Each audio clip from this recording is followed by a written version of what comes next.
എന്നോടുള്ള കണക്ക് ഞാൻ അള്ളാഹുവിനോട് പറയേണ്ടതുണ്ടല്ലോ. ഒരു മുസ്ലിമായ മനുഷ്യൻ അമുസ്ലിമിനെ കാണുമ്പോൾ ചിന്തിക്കണം, പടച്ച റബ്ബേ, മുസ്ലിമായ മനുഷ്യന്മാർ എത്ര ആളെ ഹിദായത്ത് അവസാനം നഷ്ടപ്പെടുത്തി, ഈമാനില്ലാതെ എത്ര ആൾ ചത്തുപോയിട്ടുണ്ട്.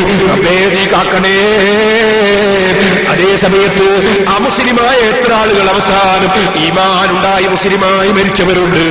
അതുകൊണ്ട് ആരെയും നിസ്സാരപ്പെടുത്തിക്കൂടാ, ഒരു അമുസ്ലിമിനെയും നിസ്സാരപ്പെടുത്തിക്കൂടാ, ഒരു മനുഷ്യരെയും നിന്ദിച്ചുകൂടാ, ഒരു തമ്മാടിയെയും നിന്ദിച്ചുകൂടാ, ഒരു ധിക്കാരിയെയും നിന്ദിച്ചുകൂടാ. മറിച്ച് അവനവന്റെ കാര്യം അറിയില്ലല്ലോ എന്ന നിലക്ക് അങ്ങേറ്റത്തെ പേടിയും, അതേസമയത്ത് എന്റെ രാജാവായ റബ്ബ് വല്ലാത്ത കാരുണ്യം ചെയ്യുന്ന റബ്ബല്ലേ, എനിക്ക് ധാരാളം തന്ന റബ്ബല്ലേ, അവൻ തന്നെയല്ലേ പാരത്രിക ലോകത്തുമുള്ളത്. അതുകൊണ്ട് അവൻ എന്നെ രക്ഷപ്പെടുത്തിയേക്കുമെന്ന പ്രതീക്ഷയും ഇത് രണ്ടിന്റെയും ഉള്ളിലായി മനുഷ്യന്റെ കൽബുണ്ടാകണം. അപ്പോഴാ മുഅ്മിനായ മനുഷ്യന്റെ കൽബാകുന്നത്. ഇനി ഒരു കാര്യം കൂടി പറയട്ടെ സഹോദരന്മാരെ, അർറാഹിമൂന യർഹമുഹുർ റഹ്മാൻ ഇർഹമൂ മൻ ഫിൽ അർദ് യർഹംകും മൻ ഫിസ് സമാ. അൽ ഹദീസുൽ മുസൽസൽ ബിൽ അവ്വലിയ്യ, അൽ ഹദീസുൽ മുസൽസൽ ബിൽ അവ്വലിയ്യ. മക്കയിൽ നിന്ന് വലിയ ഒരു മഹാൻ വന്ന്, 100-ലധികം വയസ്സുള്ള ഒരു മഹാൻ, മുഹമ്മദ് യാസീൻ അൽ ഫാദാനി റഹിമഹുല്ലാഹ്. സാധുവായ ഞാൻ മർകസ് സഖാഫത്ത് സുന്നിയിൽ പഠിച്ച് അവിടെ നിന്ന് ഉസ്താദുമാര് സെനദ് തരുന്ന വർഷം സെനദ് വാങ്ങാൻ വേണ്ടി ബഹുമാനപ്പെട്ട ശൈഖുനാ കാന്തപുരം ഉസ്താദ് അല്ലാഹു ദീർഘായുസ്സും ആഫിയത്തും നൽകട്ടെ, ഞങ്ങൾക്ക് ബർക്കത്തോടുകൂടി സെനദ് തരാൻ മക്കയിൽ നിന്ന് കൊണ്ടുവന്ന ഒരു വലിയ മഹാൻ, 100-ലധികം വയസ്സുള്ള ഒരു മഹാൻ, മുഹമ്മദ് യാസീൻ അൽ ഫാദാനി റഹിമഹുല്ലാഹ്. മഹാനവർ ഇപ്പോൾ വഫാത്തായിപ്പോയി. മഹാനവറുകളിൽ നിന്ന് എനിക്ക് സെനദ് ലഭിച്ചത്.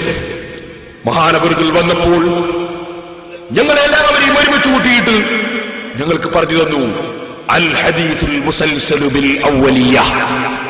എന്താണത്? നബി സല്ലല്ലാഹു അലൈഹി വസല്ലം തങ്ങളുടെ ഹദീസുകൾ, ആ ഹദീസുകളും ഉണ്ട്. അതിൽ ഒരു ഇനമാണ് ഒരു പ്രത്യേകമായ ശൈലിയിൽ പ്രത്യേകമായ രൂപത്തിൽ പറഞ്ഞു കൊടുത്തതായി കണ്ണിയായി വന്ന ഹദീസ് എന്ന് പറഞ്ഞാൽ, ഒരു ഹദീസ് ഞാൻ പറയാം. എന്റെ തലയിൽ തലപ്പാവ് വെച്ചു തന്നു ബഹുമാനപ്പെട്ട കാന്തപുരം ഉസ്താദ്. ആ സമയത്ത് ഒരു ഹദീസ് പറഞ്ഞു തന്നു. എന്നാൽ ഉസ്താദിന്റെ തലയിൽ ഉസ്താദ് തലപ്പാവ് വെച്ചു കൊടുക്കുമ്പോൾ ആ ഹദീസ് പറഞ്ഞു കൊടുത്തിട്ടുണ്ട്. ആ ഉസ്താദിന് അവിടുത്തെ ഉസ്താദും അതുപോലെ തലപ്പാവ് വെക്കുമ്പോൾ ഹദീസ് പറഞ്ഞു കൊടുത്തിട്ടുണ്ട്. അങ്ങനെ നബി സല്ലല്ലാഹു അലൈഹി വസല്ലം തങ്ങൾ അവിടുത്തെ ശിഷ്യനായ സഹാബിക്ക് തലപ്പാവ് കെട്ടിക്കൊടുത്തുകൊണ്ട് പറഞ്ഞ ഹദീസ്, അവിടുന്ന് ഇങ്ങോട്ട് ഓരോ ഉസ്താദുമാരും ശിഷ്യന്മാർക്ക് തലപ്പാവ് വെച്ചു കൊടുത്തുകൊണ്ട് പറഞ്ഞു കൊടുത്ത ഹദീസ്. അങ്ങനെ എന്റെ ഉസ്താദ് എന്റെ തലയിൽ തലപ്പാവ് കെട്ടിത്തന്നുകൊണ്ട് കാന്തപുരം ഉസ്താദ് എനിക്ക് പറഞ്ഞു തന്നൊരു ഹദീസ്. അതാ റസൂൽ സല്ലല്ലാഹു അലൈഹി വസല്ലം മുതൽക്ക് ഇതുവരെ അങ്ങനെയാണ് വന്നത്. ആ ഹദീസിന് അൽ ഹദീസുൽ മുസൽസൽ ബിൽ ഇമാമ, തലയെ കെട്ടുകൊണ്ട് കണ്ണിയായി വന്ന ഹദീസ് എന്നാണ് ഹദീസിന്റെ ഗ്രന്ഥത്തിൽ പറയുക. ഓരോ ഉസ്താദുമാരും ശിഷ്യന്മാർക്ക് തലയെ കെട്ടിക്കൊടുത്തുകൊണ്ട് പറഞ്ഞു കൊടുത്ത ഹദീസ്. സഹോദരന്മാരെ, ഇതുപോലെ അറഫയിൽ വെച്ച് നബി സല്ലല്ലാഹു അലൈഹി വസല്ലം ഒരു ഹദീസ് പറഞ്ഞു കൊടുത്തു. അത് അറഫ മൈതാനിയിൽ വെച്ച് ദുൽഹജ്ജ് 9 അന്ന് തന്നെ സഹാബി താബീഇന് പറഞ്ഞു കൊടുത്തു. അങ്ങനെ അന്ന് മുതൽക്ക് ഇന്ന് വരെ ആ ഹദീസ് അങ്ങനെ തന്നെ വന്നു. സാധുവായ ഞാൻ അറഫയിലുള്ള സമയത്ത് കാന്തപുരം ഉസ്താദ് എനിക്ക് ആ ഹദീസ് അറഫയിൽ നിന്ന് പറഞ്ഞു തന്നു. ഉസ്താദിനെ അറഫയിൽ നിന്ന് തന്നെയാണ് ആ ഹദീസ് ഉസ്താദിന്റെ ഗുരുവര്യർ പറഞ്ഞു കൊടുത്തിട്ടുള്ളത്.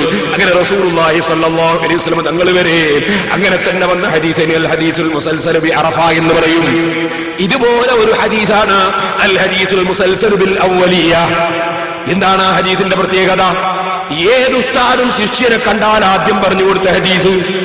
അങ്ങനെയുള്ള ഒരു ഹദീസ് കിട്ടണമെങ്കിൽ അതിന് മുമ്പാ ഗുരുനാഥനിൽ നിന്ന് വേറൊരു ഹദീസ് കേൾക്കാതിരിക്കണം. അതുകൊണ്ട് തന്നെ മക്കയിൽ നിന്ന് വന്ന ആ മഹാനിൽ നിന്ന് ഞങ്ങൾ മുമ്പൊരു ഹദീസും കേട്ടിട്ടില്ല. ഞങ്ങളെല്ലാവരെയും എവിടെയുള്ള മുതഅല്ലിമീങ്ങളെയൊക്കെ ഒരുമിച്ച് കൂട്ടി മർക്കസിൽ ഞങ്ങൾക്ക് ആ മഹാൻ ഹദീസ് പറഞ്ഞു തന്നു. ആ ഹദീസാണ് ഞാൻ നിങ്ങൾക്ക് ഓതി കേൾപ്പിച്ചത്. അർറാഹിമൂന യർഹമുഹുർ റഹ്മാൻ ഇർഹമൂ മൻ ഫിൽ അർദ് യർഹംകും മൻ ഫിസ് സമാ. ആ ഉസ്താദിൽ നിന്ന് ആദ്യം കേട്ടത് അതാണ്. ആ ഉസ്താദിന്റെ ഉസ്താദിൽ നിന്ന് ആ ഉസ്താദും കേട്ടത് അങ്ങനെയാണ്. അങ്ങനെ അതാ സഹാബി വരെ ഓരോരുത്തരും ഉസ്താദുമാരിൽ നിന്ന് ആദ്യം കേട്ട ഹദീസ്. എന്താ ഹദീസിന്റെ സാരം? ഇടയ്ക്ക് ഞാൻ പറയുന്നു, വരുന്ന ഫെബ്രുവരി 9, 10, 11 തീയതികളിൽ മർക്കസു സഖാഫത്തി സുന്നയുടെ മഹത്തായ സമ്മേളനമുണ്ടല്ലോ. എന്റെ മാന്യ സഹോദരന്മാരെ, ആയിരക്കണക്കിന് ആലിമീങ്ങളെ വളർത്തിയെടുക്കുന്ന, ആയിരക്കണക്കിന് യതീമക്കളെ വളർത്തുന്ന ആ തുല്യതയില്ലാത്ത സ്ഥാപനം നിങ്ങളൊക്കെ ഒന്ന് സന്ദർശിക്കുകയും അതിന്റെ സമ്മേളനത്തിൽ എത്തിച്ചേരുകയും ചെയ്യണമെന്ന് ഇടക്കൊന്ന് ഉണർത്തുകയാണ്.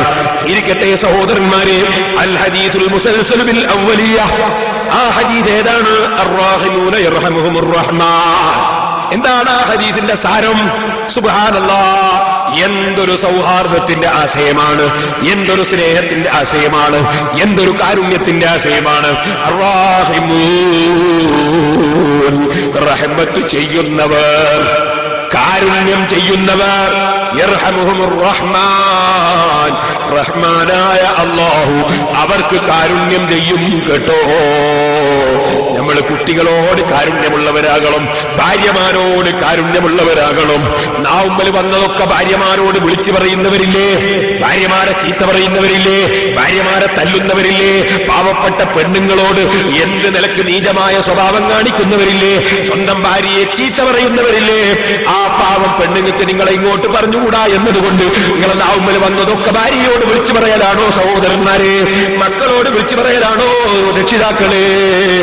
ഇതുപോലെ പാവപ്പെട്ട തൊഴിലാളിയോട് കാരുണ്യം കാണിക്കാത്ത മുതലാളിമാരില്ലേ? വലിയ പണക്കാരാണ്, കാഫ്റ്റേരിയ ഒന്നിന് മേലെ ഒന്നായി കാഫ്റ്റേരിയ തുറക്കുകയാണ്, സൂപ്പർ മാർക്കറ്റ് ജോറായിട്ട് തുറക്കുകയാണ്. 4-5 മാസം കഴിഞ്ഞിട്ട് തൊഴിലാളിയുടെ ശമ്പളം ഇതുവരെ കൊടുത്തിട്ടില്ല, ഇതുവരെ ഈ ശമ്പളം കൃത്യമായി കൊടുത്തിട്ടില്ല. കാരുണ്യമില്ലാത്ത മുതലാളിമാരില്ലേ?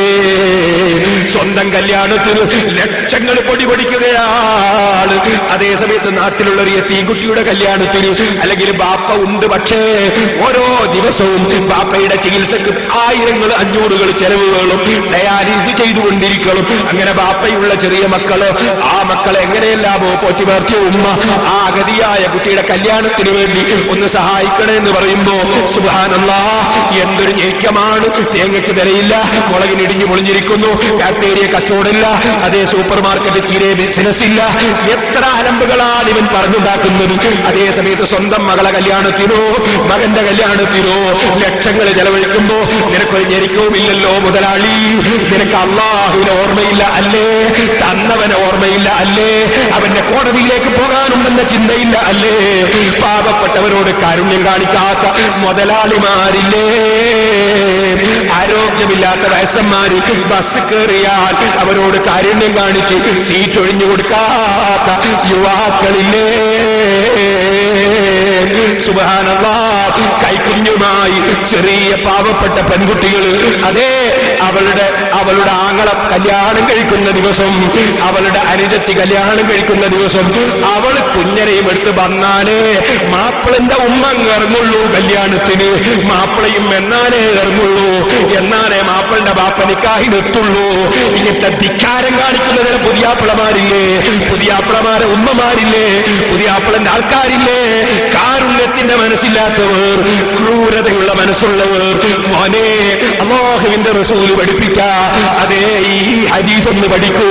അർറാഹിമൂന യർഹമുഹുർ റഹ്മാൻ. ഓള് കൂട്ടാൻ വന്നിട്ടില്ലല്ലോ, പിന്നെ ഞാൻ എന്തിനാ പോന്ന്?